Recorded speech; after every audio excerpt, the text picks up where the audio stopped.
السلام عليكم ورحمة الله وبركاته. عاملين ايه يا حبايبي؟ تيجوا نعمل مع بعض النهاردة وصفة سهلة وبسيطة وبأقل امكانيات عندك في البيت. هتقدري تعملي غدا او عشاء بطريقة سهلة جدا. تعالوا نعمل مع بعض كفتة الفراخ. جبت معايا هنا ورك فرخة، انا نقعاه وغسلاه كويس قوي.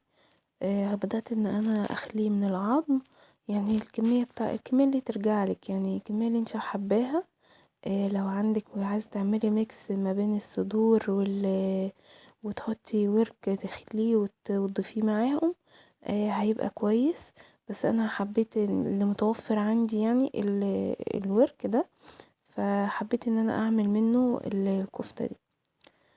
بدأت بقى ان انا اقطعها بالشكل اللي انتوا شايفينه ده، يعني اقطعها صغيرة خالص، مكعبات باشكال عشوائية. مش لازم يعني ان انت تعمليه كله سوي واحد، لأ، انا عايزة بس اعمله بمكعبات كده صغيرة بالشكل ده. هجيب الكبة بتاعتي وهبدأ ان انا افرمها. هنزل بالورك اللي انا خليته.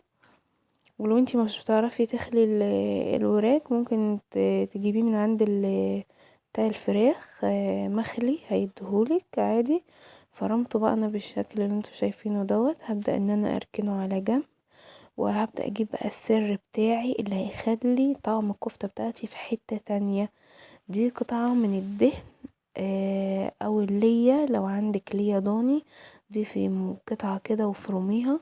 او لو ما عندكيش متوفر عندك قطعة من الدهنة، هتبدأي ان انتي تفرميها برضو في قلب الكبة. انا فرمتها بقى بالشكل ده، بقت معايا كده. شايفينها عاملة ازاي؟ يعني انا ما بكترش. فرمتها بقى بالشكل اللي انتوا شايفينه دوت. وكنت فرمة بقى معاكم بصلاية كده وقرن فلفل اخضر. لو عندك فلفل الوان ضيفيه برضه هيبقى حلو. ما بحبش افرمه قوي عشان ما ينزلش المية بتاعته. انا مش عايزاها تنزل المية بتاعته، عايزاها تتفرم ناعم، وفي نفس الوقت ما تنزلش السوائل بتاعه البصل والفلفل بتاعي. هتجيب بقى بولة واحط فيها الفراخ والفلفل والبصل والدهنة بتاعتي. وهبدأ ان انا انزل ب3 معالق من البقسماط، 3 معالق بقسماط ناعم، اللي هو الخبز المطحون. لو مش متوفر عندك وعندك فيجيتار هتبقى حلوة قوي، ضيفي كيس من الفيجيتار. هنزل بقى بنص معلقة من الفلفل الاسمر، معلقة من بهارات الفراخ والملح وبابريكا، نص معلقة من البابريكا وتوم وبصل بودرة. ده ميكس كده مملاه مع بعضه. هنزل بنص معلقة صغيرة برضو.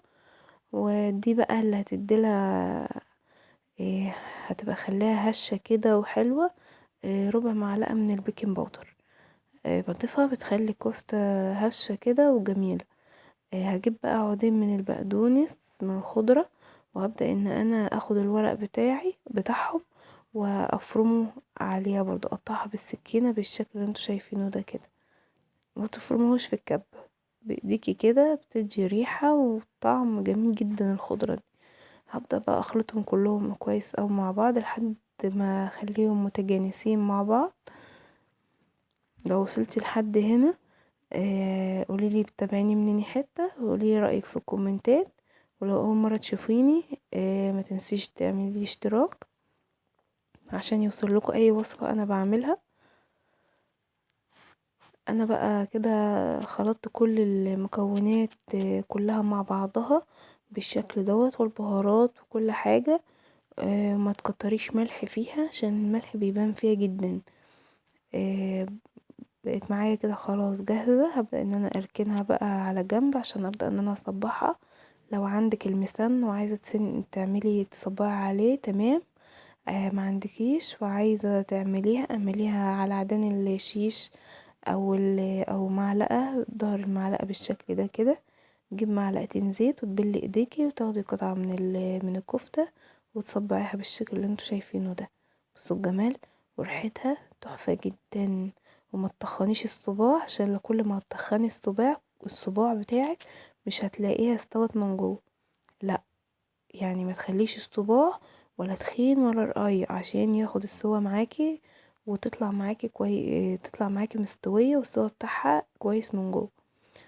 انا بقى كده صبعت بالشكل ده كده. ولو لقيتي المعلقة بتاعتك طلعت مسكت في الكفتة كده، ادهني المعلقة زيت او عيداني الشيش بتاعتك زيت، هتمشي معاكي كويس. خلصت الكمية بتاعتي بقى ودخلتها الفرن، طلعت بقى بالشكل دوت، ريحتها تحفة جدا، وقدمتها معاكم بالجمال دوت. ما تنسونيش بقى بلايك وشير وسبسكرايب للقناة وتفعلوا زر الجرس عشان يوصلكوا كل جديد. السلام عليكم ورحمة الله.